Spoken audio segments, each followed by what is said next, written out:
Good afternoon all of you. Hi, मी रवीना तुमचं सहर्ष स्वागत करत आहे डबल अकॅडमी या चॅनलवर. तर तुमची कुठलीही स्पर्धा परीक्षा असो त्यावर तुम्हाला दिशेवर क्वेश्चन विचारतात, म्हणजे डिरेक्शनवर क्वेश्चन विचारला जातो.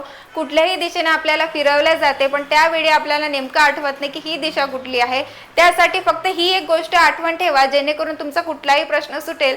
तर मी तेच तुम्हाला ट्रिक या व्हिडिओच्या माध्यमातून सांगणार आहे, तर शेवटपर्यंत हा नक्की व्हिडिओ बघा. आपले नवीन बॅचेस सुरू झाले आहे आणि प्राइस देखील तुम्ही बघू शकता. या प्राइस मध्ये तुम्हाला जर त्वरित ऍडमिशन केली तर या प्राइस मध्ये मिळेल, नाहीतर आपल्या मूळ किमतीवर तुम्हाला ऍडमिशन घ्यावे लागेल.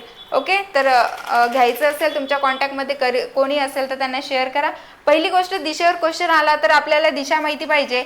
हे अशा दिशा केल्यानंतर वरची दिशा जी असते ते उत्तरच दिशा लिहून घ्यायची. नंतर अपोजिटला दक्षिण लिहिल्यानंतर इकडे पूर्व आणि इथे पश्चिम. ओके, नंतर उपदिशेकडे जायचं. उपदिशा करताना पहिले इकडे आग्नेय, ईशान्य, वायव्य आणि नैऋत्य. ओके, तर जर माझ्या समोर असा क्वेश्चन आला तर क्वेश्चन मला समजलाय दिशेवर क्वेश्चन आहे, मी लगेच ड्रॉ करणार आहे माझी डायग्राम, जे की मला शॉर्टमध्ये काढायची असेल मी शॉर्टमध्ये काढेल. पहिले तर मी वर उत्तर लिहिणार, नंतर खाली दक्षिण. ओके, इकडे जर पाहिला तर पूर्व येईल आणि इथे येईल पश्चिम.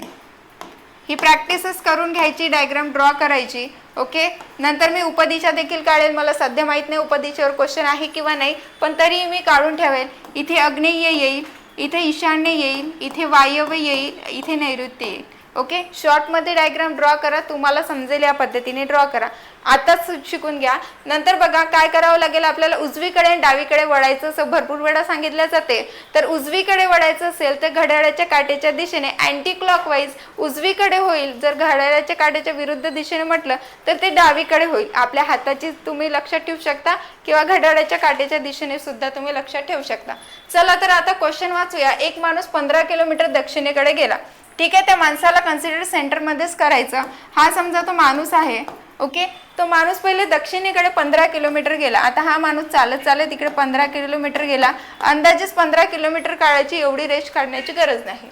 नंतर तो उजवीकडे वळला. आता नंतर तो जर आपली दिशा खाली आहे, दक्षिणेकडे जात आहे, तर आपला हात उजवीकडे जिथे जाईल तो उजवी दिशा होईल. तर मग इकडे 13 किलोमीटर तो गेला आहे, तर इथे 13 अंदाजे या 15च्या थोडी कमी लाईन काढायची म्हणजे 13. नंतर तो 25 किलोमीटर डावीकडे वळला आहे. आता इकडे असताना ही उजवी बाजू होईल, खालची बाजू डावी होईल. इथे तो 25 किलोमीटर गेला आहे. ओके, इकडे तो 25 किलोमीटर गेला आहे. आता विचारलं तर आरंभ स्थळाच्या तो कोणत्या दिशेला आहे.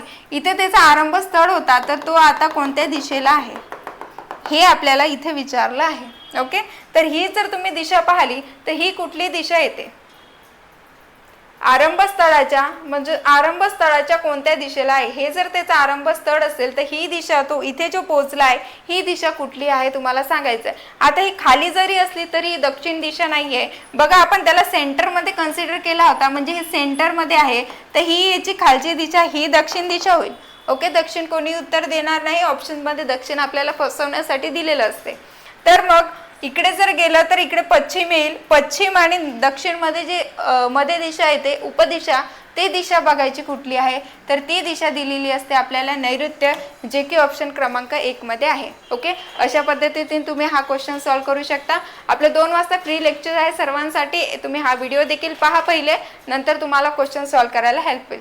तसंच जर व्हिडिओ आवडला असेल लाईक करा, शेअर करा, सबस्क्राईब करा. Thank you so much.